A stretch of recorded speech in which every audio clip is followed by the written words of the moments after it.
Biblia, hermanos, hay dos pasajes para leer. Y el tema tiene que ver con lo que cantamos hoy. Cantamos en la canción, hay libertad. Vamos a hablar hoy, en breves palabras, hermanos queridos y amigos que nos visitan, de lo que es la verdadera libertad. San Juan capítulo 5, vamos a leer, versículos 1 al 9. Evangelio de Juan, capítulo 5, versículos 1 al 9. Esta señal, la tercera que manifiesta el apóstol Juan en su escrito en el Evangelio, está, como las dos anteriores, únicamente en este Evangelio. Esta historia está únicamente en el Evangelio de Juan, como la del capítulo 2 y la del capítulo 4. Pero vamos a dedicarnos un poquito a esta lectura. San Juan capítulo 5, versículo 1. Después de estas cosas, había una fiesta de los judíos, y subió Jesús a Jerusalén. Y hay en Jerusalén, cerca de la puerta de las ovejas, un estanque llamado en hebreo Betesda, que significa casa de misericordia, el cual tiene 5 pórticos. En esto yacía una multitud de enfermos, ciegos, cojos y paralíticos, que esperaban el movimiento del agua, porque un ángel descendía de tiempo en tiempo al estanque y agitaba el agua, y el que primero descendía al estanque después del movimiento del agua quedaba sano de cualquier enfermedad que tuviese. Y había un hombre que hacía 38 años que estaba enfermo. Cuando Jesús lo vio acostado y supo que llevaba ya mucho tiempo así, le dijo: ¿quieres ser sano? Señor, le respondió el enfermo, no tengo quien me meta en el estanque cuando se agita el agua, y entre tanto que yo voy, otro desciende antes que yo. Jesús le dijo: levántate, toma tu lecho y anda. Y al instante aquel hombre fue sanado, y tomó su lecho y anduvo. Versículo 14. Después le halló Jesús en el templo, y le dijo: mira, has sido sanado, no peques más, para que no te venga alguna cosa peor. Evangelio de Juan, capítulo 8. Unas páginas más adelante, capítulo 8, versículo 30. Se refiere a Jesucristo en el llamado discurso de la luz del mundo, y dice: hablándole estas cosas, muchos creyeron en él. Dijo entonces Jesús a los judíos que habían creído en él: si vosotros permaneciereis en mis palabras, seréis verdaderamente mis discípulos, y conoceréis la verdad, y la verdad os hará libres.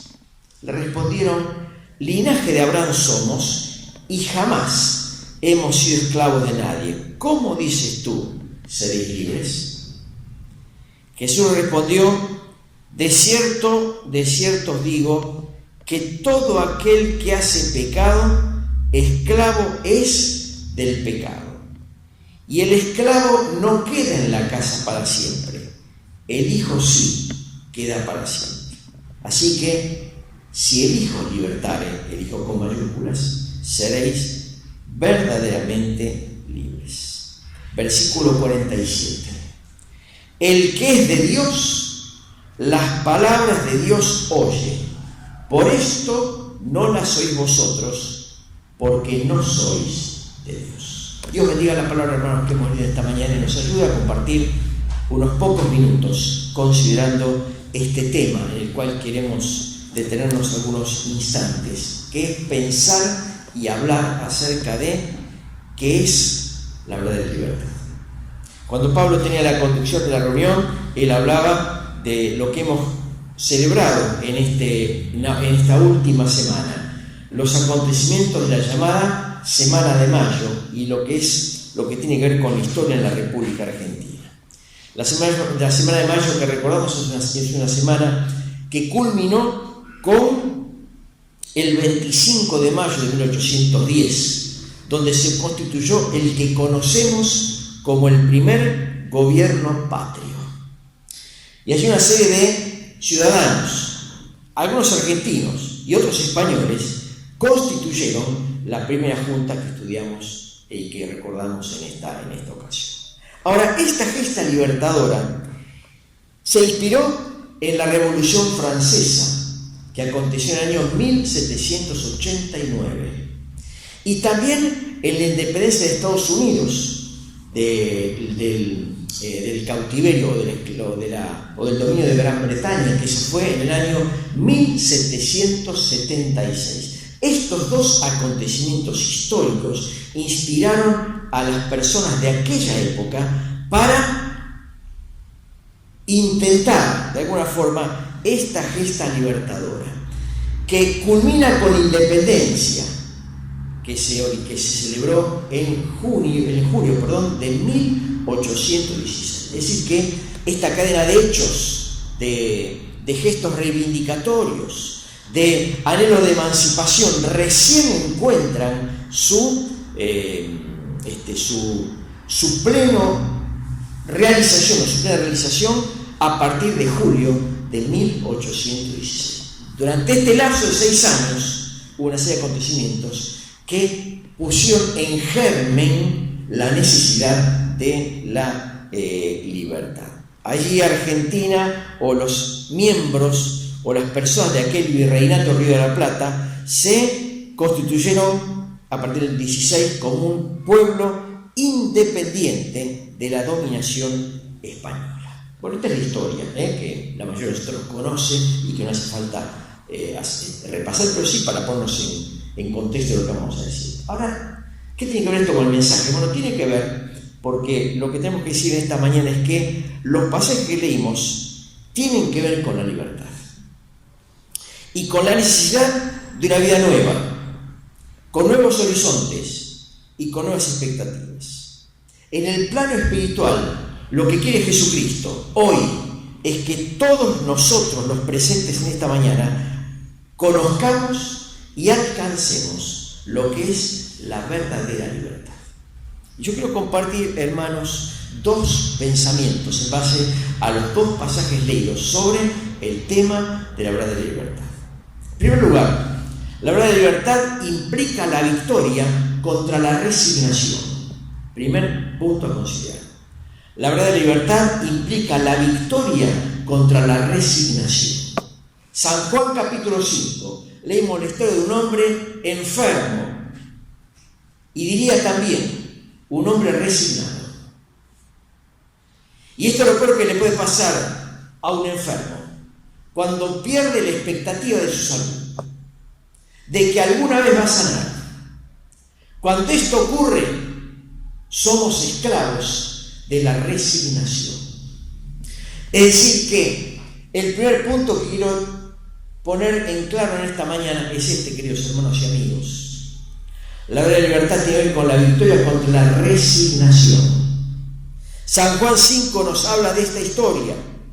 Acá hay un hombre, como dijimos, necesitado, pero también resignado, sabiendo que las cosas iban a continuar así, porque ya hacía 38 años que estaba así. La historia nos lleva a un momento de fiesta para Israel. No dice el escritor sagrado qué fiesta era, pero las fiestas judías tenían que ver fundamentalmente con el tiempo de la liberación de la esclavitud de los egipcios. Mientras estaban en el desierto, fueron instituidas allí diversas fiestas que, entre otras cosas, les recordaban la libertad.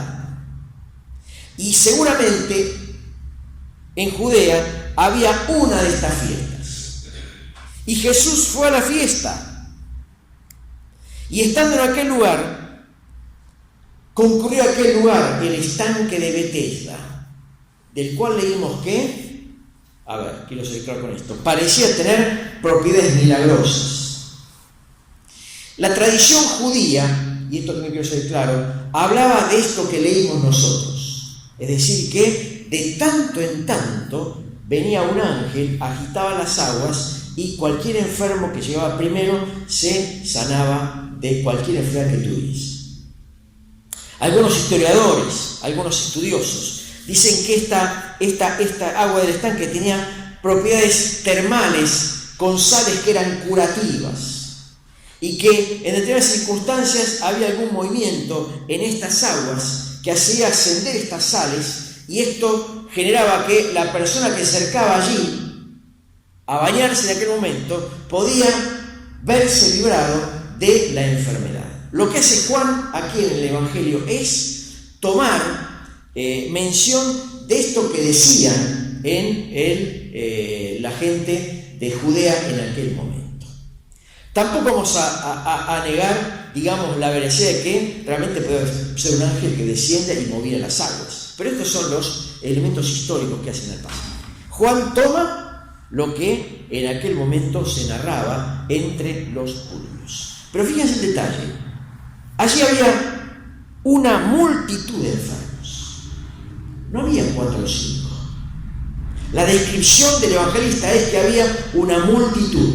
Y los describe: ciegos, cojos, paralíticos, etc. Y estas personas esperaban el movimiento del agua. No era el único padeciente el paralítico, pero la Escritura se centra en él. Miren, cuando uno piensa en la enfermedad, piensa también en alguna situación de alguna manera esclavizante. El otro día estaba conversando con un compañero que tuvo un evento neurológico que no sabe qué le pasó, pero que ahora está bien. Y me dice: ¿a vos te parece? Tengo 42 años, 44 por ahí. Antes no tomaba nada, ahora estoy tomando 7 pastillas por día. La enfermedad implica, entre otras cosas, la necesidad de medicamentos.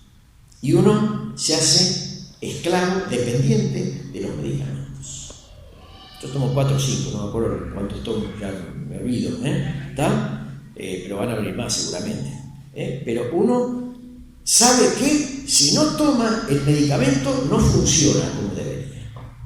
Bueno, hay una cierta esclavitud a esto. Y este médico, este compañero mío resignado decía: fíjate vos, nunca tomé nada, ahora estoy tomando 7 pastillas. ¿Qué respeto le damos a ningún amigo? Tomala, ¿qué pasa?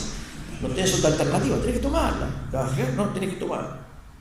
Bueno, el pecado es así, queridos amigos. Tiene un efecto postrante. 38 años postrado. Y tiene un efecto esclavizante. No podés salir de esta situación. Ahora, ante esta situación surge la presencia de Cristo y la pregunta de Cristo. Este hombre se sorprendió que hubiera algún forastero por aquel lugar. No era un lugar donde iba la gente, ahí estaban los enfermos. Sin embargo, uno que estaba sano estaba allí con ellos. Y le hizo esta pregunta: ¿quieres ser sano? Parece una pregunta redundante. Parece una pregunta innecesaria. ¿Cómo no va a querer ser sano? Pero no es una pregunta innecesaria, sino necesaria. Dios quiere que admitamos nuestra necesidad. Siendo Dios, el Señor sabía que este hombre estaba enfermo y que estaba 38 años así. Claro que lo sabía. Pero ¿qué buscó el Señor con la pregunta? Que aquel hombre admitiera su necesidad, admitiera su incapacidad, admitiera su problema y su deseo de salir de ese problema. ¿Qué le dice este hombre? Señor, llevo acá tanto tiempo y ocurre que cuando el agua se mueve, bueno, otro que puede caminar va más rápido que yo, entra al agua y se terminó y yo sigo esperando. No sé cuánto hacía que estaba en el estanque, pero sí la iglesia estaba 38 años padeciendo esta enfermedad. Y cuando esto ocurre, queridos hermanos, lo vuelvo a repetir, empieza a pesar más la resignación que el deseo de curación. ¿Cuánta gente resignada, hermanos queridos, habita nuestro planeta. No resignada meramente por cosas materiales, sino porque piensa que su vida no va a cambiar. Yo soy así y así voy a terminar. Esto es resignación. Y hay mucha gente en su pecado que entiende que no va a cambiar. Y de alguna forma es esclavo de la resignación. Miren, Dios puede obrar, pero antes que lo haga hay que admitir la realidad. Hay que confesar el pecado y la imposibilidad personal. Y entonces el Señor hará la obra. El Señor puede transformar la resignación en liberación. Y puede hacerlo si en este día cada uno de nosotros admite su necesidad, admite su realidad de pecado y deja que el Señor obre con su poder. ¿Qué hizo el Señor en este caso en particular? No movió a mover las aguas. No lo llevó primero a Él. No llamó a los discípulos para que entre 4 u 8 lo lleven. El Señor le dijo: levántate, toma tu lecho y anda. Hermanos, queridos amigos, lo que el Señor hace siempre es distinto. Y lo que el Señor hace siempre es efectivo. No hizo lo que este hombre esperaba. No hizo lo que los demás esperaban. Pero lo que él hizo le dio libertad. Después de 38 años, se paró sobre sus pies. Seguramente los miembros estaban atrofiados y médicamente no se podía parar. Ustedes saben que había una persona postrada en cama durante meses. Para pararlo hay que poner un andador, porque si no se cae. Nada de esto dice la Biblia. 38 años. Y el Señor hizo lo que nadie podía hacer. Y este hombre salió caminando y con el camastro bajo sus brazos. Dos enseñanzas, hermanos, para compartir en esta hora, en este primer aspecto. Primero, lo que el Señor hace, lo hace solamente Él. Lo hace solamente Él.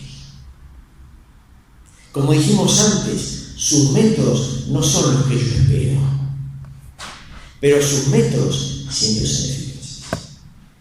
Él puede librar de la esclavitud del pecado. ¿Cuál es su método? La sangre vertida en la cruz, una vez y para siempre. No es un método humanamente conocido, no es filosofía, no es autoayuda, no son sesiones de hipnosis. ¿Qué es lo que el hombre hace para ver si cambia las realidades? El método de Cristo es Él mismo, su persona, su obra, su muerte y su resurrección. Este método es el que libera del pecado, de la resignación. Amigo que nos visita, a lo mejor usted ha venido esta mañana resignado, pensando que las cosas no van a cambiar. Vino a escuchar un sermón más, un mensaje más, pero con la idea de que no cambia nada. Queremos decirle en esta mañana que Cristo sí cambia las cosas. Y lo primero que usted necesita es la victoria sobre la resignación. Y esto es lo que hace Cristo. Liberándole, perdonándole, limpiándole y transformándole. No se quede con la resignación. Esto es obra de Satanás. No piense que con usted nadie puede. Cristo puede. Porque Él hizo lo que usted necesita. Derramó su sangre para limpiarle de sus pecados. Usted tiene que creer en Él. Admitir su necesidad. Admitir su problema y dejar que Cristo haga lo que solamente Él puede hacer. Entonces habrá libertad. Libertad contra la resignación. Segundo lugar, segundo pasaje que leímos en esta mañana, el pasaje de San Juan en el capítulo 8. Y vamos a hablar de la libertad sobre la suposición.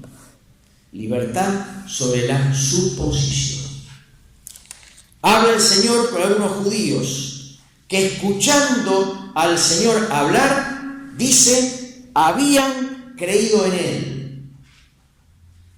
Y a esto se dirige el Señor con este mensaje que leímos. ¿Qué es la suposición? Es dar por entendido algo que no necesariamente es real. Yo supongo que soy lindo, que soy joven, que tengo mucha cabellera, pero esto no es la verdad. Algunos que me animen, bueno, alguna cosa así. No, esto no es así.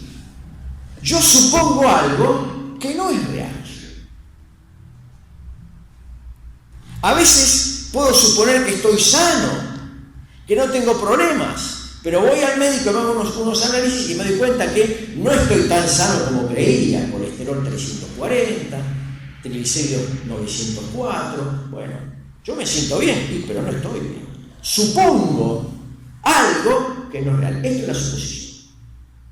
Y esto es otra forma de esclavitud, hermanos y amigos. Suponer algo que no es real.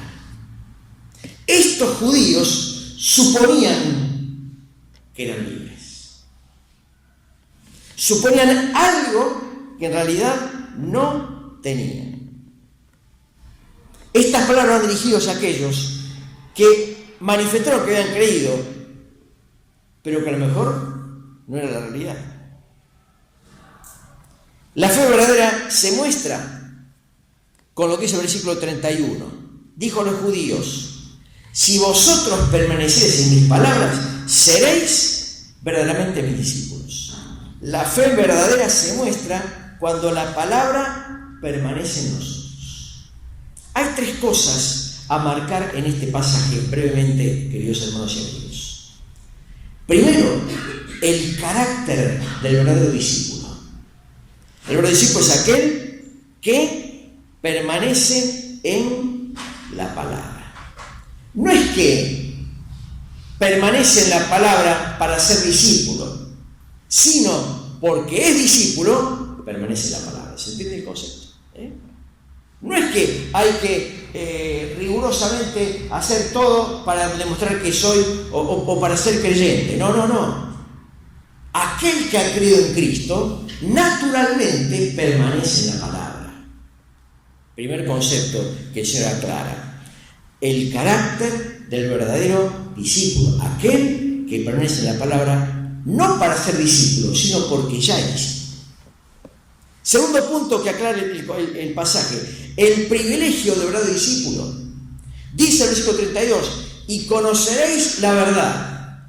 El verdadero discípulo conoce la verdad. Conoce a Cristo, el cual es el camino, la verdad y la vida. El privilegio del verdadero discípulo, él conoce la verdad. Y finalmente, lo que dice el pasaje es la felicidad del verdadero discípulo.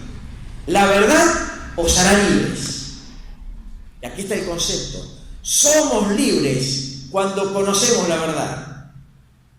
Y ya no vivimos suponiendo, sino sabiendo. Porque Cristo es parte de la realidad de nuestra vida. O mejor dicho, es la realidad de nuestra vida. Esto es libertad.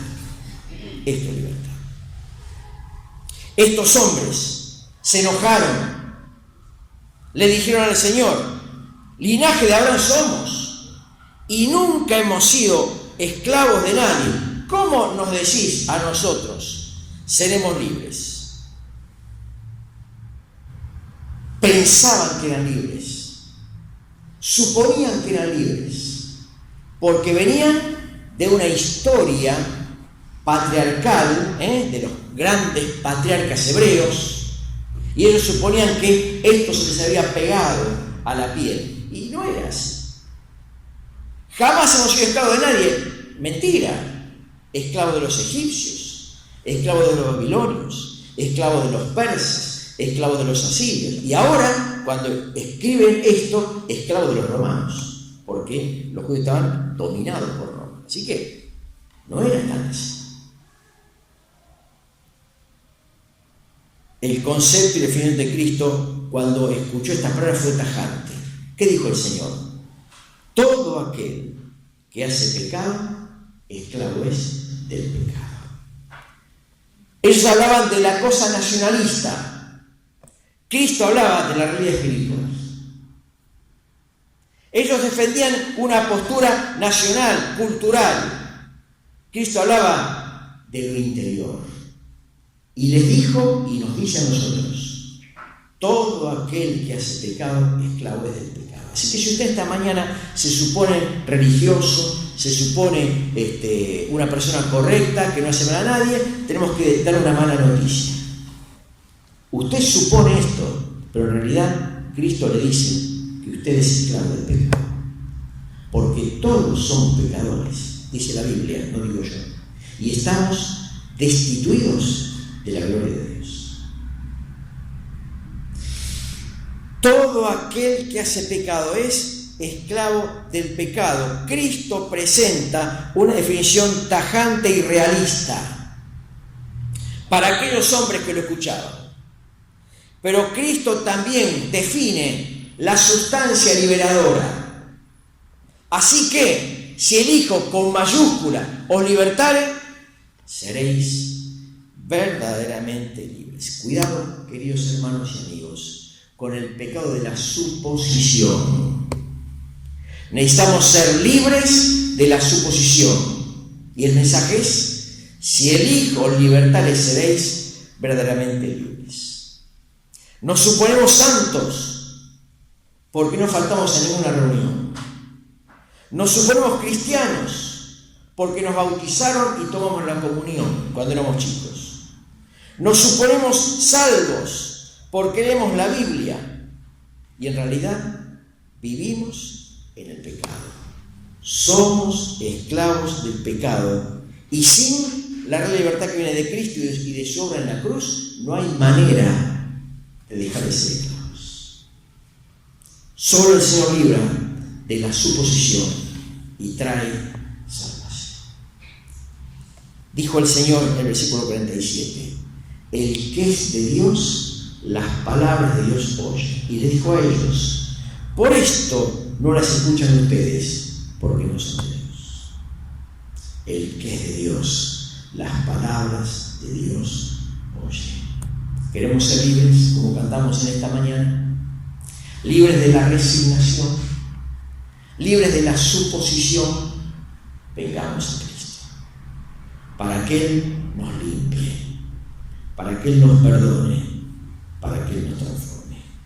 Cantamos un himno muchas veces, que es el 106 del himnario, lo vamos a cantar, no se preocupen, pero dice: ¿quieres ser libre del vicio y del mal? Virtud hay en Él, en Cristo, virtud en Él. ¿Quieres ser libre de tu vanidad? Agrega el escritor: por siempre virtud hay en Él. Y agrega el coro: hay poder, sí, sin igual poder, por la sangre que Él vertió. Hay poder, sí, sin igual poder, en Jesús que murió. ¿Quieres ser libre en esta mañana? A lo mejor en esta mañana todos tenemos esta libertad de la cual habla Cristo, distinta a la libertad que en la calle juzga y habla. Pero a lo mejor no. A lo mejor usted todavía está siendo esclavo de la resignación o esclavo de la suposición. Cristo en esta mañana quiere darle plena y absoluta libertad. Él hizo la obra que usted necesita para que usted sea salvo, para que usted tenga libertad, tenga perdón y tenga paz. Y hermanos queridos, Dios nos ayuda a nosotros, los que ya somos salvos, para no vivir equivocadamente. A veces hay creyentes resignados, y son creyentes también. A veces hay creyentes que suponen lo que no son, y son creyentes también. Estos males tenemos que alejarlos del interior de nuestro corazón. Pero vuelvo a repetir el concepto y lo que quisimos transmitir en esta mañana. Hay libertad cuando Cristo entra en la vida cuando Cristo obra, cuando Cristo salva. Y queremos poner el acento en esta mañana, en esta gran realidad.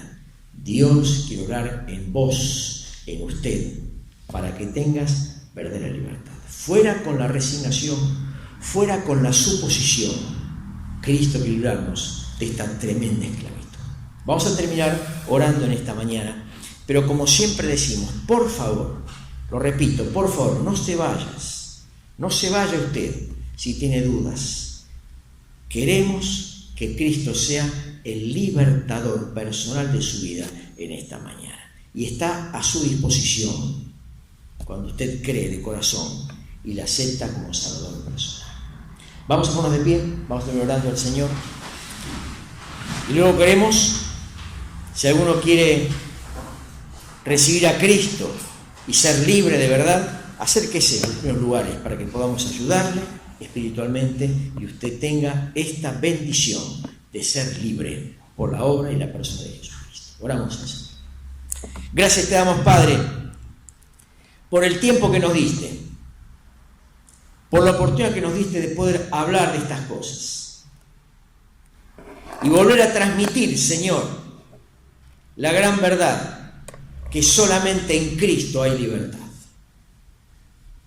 Libertad del pecado, libertad de la esclavitud, libertad de la eterna condenación que pesa sobre nosotros, viviendo en pecado. Hay libertad solamente en Cristo. Oramos, Padre, en esta mañana, para que alguna persona presente pueda hoy adquirir por la fe esta libertad que únicamente hay en Cristo Jesús. Y a nosotros, Padre, tus hijos, ayúdanos. Guárdanos del pecado de la resignación. Guárdanos del pecado de la suposición. Y haznos ser hombres y mujeres que permanecen en tu palabra. Porque naturalmente, Padre, habiéndote conocido, debemos permanecer en tu santa palabra.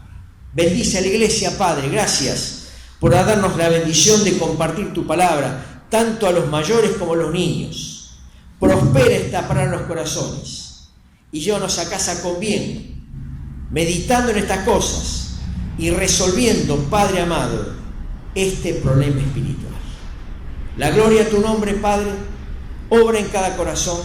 Te lo pedimos en el nombre glorioso de Cristo Jesús. Amén.